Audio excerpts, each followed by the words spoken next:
উনি মনে করছে অন্য হুজুর মাহফিলে সিফা দিয়া বইয়া থাক উদনের চিন্তাও করে না নিয়ে ভেঙালাম পরে কাফারা দেওয়া হয়ে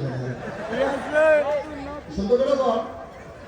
আপনি কি মনে করছেন আবার উঠতে যেতেন পারবেন ভালো করে আরাম করে আমার দিকে ঘুরে বসো আসন পেতে বসো আমি কম আমি যখন যেটা বলতে বলি আস্তারা জুড়ে দুই একজন না সবাই মিলে দুই একবার না বারবার করি আলহামদুলিল্লাহ বাচ্চাগুলো তো মারাত্মক বিরক্ত করবে মনে হচ্ছে এই যে এসে দাঁড়াই গেছে আপনি একটু খেয়াল রেখেন একটা বাচ্চার জন্য তুমি শুনতে পারবে যে আমিন বলেন আমি বলছিলাম যে মানুষকে অন্ধকার থেকে আলোতে গোমরাহি থেকে হেদায়েতে কুফর থেকে ইসলাম